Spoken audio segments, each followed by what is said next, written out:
Good morning to everyone, and thank you very much, Ruth, for the introduction. Proud to be here and present Albania in front of two huge countries in terms of the history and the tradition, and three others, I would say, about agritourism and not only. I titled my presentation Agritourism is Identity, because Albania, generally speaking, wants to have its own agritourism based on our identity. So we don't want to copy the other countries, which sometimes is unavoidable because we are neighbor to Italy. We are learning from them, but we want to have our own way of doing agritourism. Albania is a tiny, small country in Europe, Mediterranean country. It's a bit far away, in our context at least, from Scotland. It's 2,450 kilometers away. As I was saying, it's a small country, and this is reflected in the average size that a farm owns land there. It's just 1.2 hectare. When I was listening yesterday, Scotland and the other cases, USA, saying we are small. And I was quite just laughing because small 50 hectares in average, it's a big deal for us. So, however, Albania has 330,000 farms, very micro and small, majority of them. And fragmentation is a big deal, but later we're going to talk about some challenges we deal with. As Albania is a Mediterranean country, of course, this kind of production dominates our sector. Vegetables, olive oil, medicinal and aromatic plant, fruit, wines, and livestock products, which are vegetables, and vegetables is the most exported, let's say, product. Just want to give you a context. Albania is mostly based in two main sectors: agriculture, 20% of GDP, and the rest is on tourism. So two main sectors that are dominating Albanian economic, socio-economic development. Makes sense to talk about, give us the right to talk about the agritourism, which is, after all, a tool that interlinks agriculture and tourism. Yes, we have 330,000 farms, but so far just 0.1% of them are offering, let's say, as far as we know, offering tourism services on their own farm. So they are agritourism based on the definition we have and GAN definition as well. The way we measure what is happening in the agritourism sector, it's thanks mostly to the Agritourism Association that is established since 4 years before in cooperation with public sector, I mean Ministry of Agriculture and Ministry of Tourism.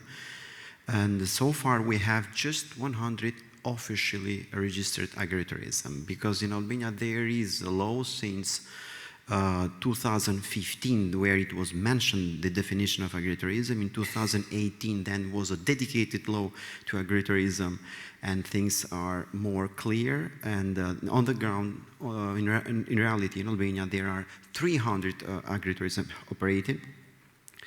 And this 1,000 is not my objective, in fact, because to me it sounds unreasonable. It's the government's objective to achieve it within 2030, to have 1,000 agritourism officially registered. I'm always talking.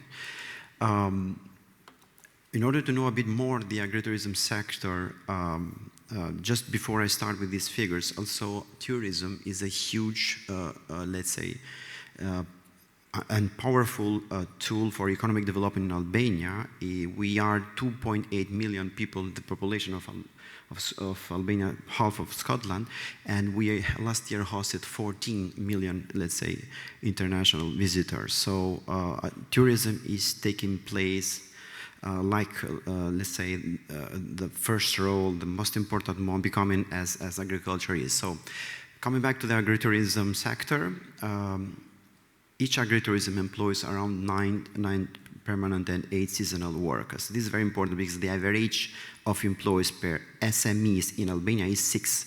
So agritourism does employs much more than SMEs, generally speaking, in Albania. 10 hectares is the average. If you see, agritourism did increase the size of the land compared to the farmers. Just if you are just a farmer, you have 1.2 hectare in average. When you become an agritourism, you need much more land for your diversified activities, and in Albania, the average hectare is 10. Managers are younger, at least in Albania, 39 is less than 40, so I don't know, but officially we call them younger. Up to 61% of the staff are women, but the owners of agritourism are still dominated by males. 60% of the products used are sold are farm produced. This is one of the things that why I titled this presentation related to identity, because even by law, but by themselves, agritourism in Albania wants to produce as much as possible their own production, and even more based on native seeds, native seedling, and native breeding that have their own area. 22 local farmers supply. Agritourism is a farm, but that's not enough. In Albania, in average, one agritourism supports 22 other farmers in the local area. So this means that the roots are just in local area because they cannot handle the number of people that comes to their agritourism for food and so on, or selling the produce. So they need to buy from the local farmers other products and so on to sell to the customers. 8 rooms per agritourism is the average, and agritourism has 1.2 million visitors per year. 60 million is the worth of this sector in this case. Theoretically speaking, there are 5 typologies of agritourism.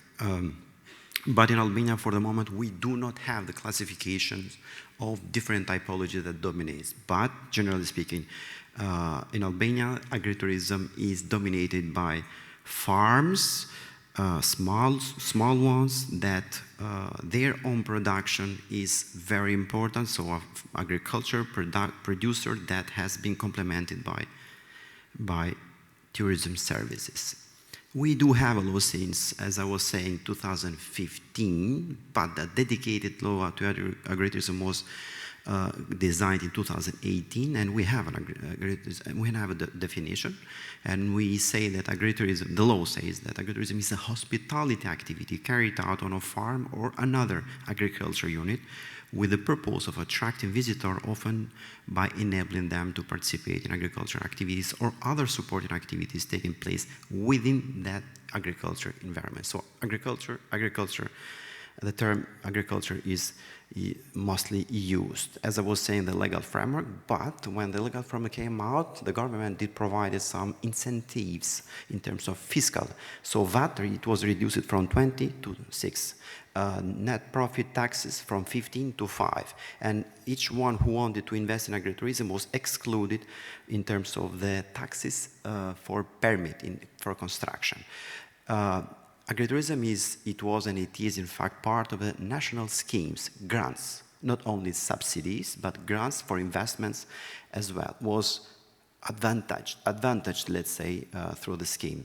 I name it agritourism sector because almost every different stakeholders are already contributing on it. Even academia through study program. We have study program dedicated to agritourism, the university where I belong to. And then we have agritourism national strategies since 2 years before, as far as I remember. And I haven't put it in here, but we have Albania Agritourism Association, maybe I mentioned before as well, which has played a crucial role as Scottish Agritourism, in fact, is doing here, because I think the most interested, honestly, on agritourism development as a sector are the agripreneurs there, and they should come together. Otherwise, it's not possible to have a voice that somebody else listens to you. From 2019 to 2026, so the definition existed. Okay. Yeah, this is I just wanted to skip because here we have the representative of Minister of Agriculture of Albania, but there was a problem with the legal framework in two parts, and it is still. The reason why we have just 100 agritourism certificated is because we went a step further than Italy and say that if you want to get certified as an agritourism, you have to be a producer. As well, we have to be a food and beverage provider. As well, you have to be a recreational activity provider. And as well, you have to be accommodation as well provider. So 4 activities, you have to have it in place, and you can take the certification. Otherwise, you cannot use the name on your sign there that you are an agritourism. And this was a kind of hindering the process of having more agritourism certified. At least this is my perspective, and this is the process after all. Yeah. Just to conclude it, for the moment, Albania, by the way, is in the process of joining the EU community, and of course, it's not up to our willing, but we have to, let's say, achieve some standards related to food safety, related to the infrastructure, related to the safety of the customer, and so on. And raising standards, generally speaking, is the current challenge of the agritourism in Albania. And I think it's always everywhere. It depends what we mean with standard. And second one, we want to achieve these standards and to go to Europe, but we don't want to sacrifice the way we do agritourism. That's why I titled this presentation, the Albanian way. Each country should stay on its boots, let's say, and should be based on identity in order to provide an authentic experience to the customer. Otherwise, if we become the same, there's just a linear offer, and people will not have any reason to choose between Albania and Italy, but I'm going just to agritourism. That's not the vision we should have. That's why deepening identity is another current challenge. What I'm trying to say is that agritourism should be based on local area in terms of the product, in terms of the seeds, in terms of the seedlings, in terms of the dishes, gastronomy, in terms of the ethnography, in terms of folklore, in terms of the language, in terms of the lifestyle, the way we live. We should show, we should find out how to show to our visitors. It's not an easy thing, but based on this, I think everybody will be authentic, and will be special, and will give reason to the people why to visit that farm and not the other one, that country or not the other country. We are in process. When I say a law, it was just a ministerial decision council, the one it exists, but we want to build a law, we want to design a dedicated law to agritourism. Why? In case we consider agritourism as a powerful tool for rural development, we have to empower this sector. And I strongly believe that dedicated law, it might give that chance. You give a special status to the agritourism, to the sector, and this special status, it might be gained only through the law. Otherwise, we just talk and nothing will be achieved. That's why, for us, that is very important. And next year, I guess, we're going to have it, a new law. So, heartfelt thanks for your attention.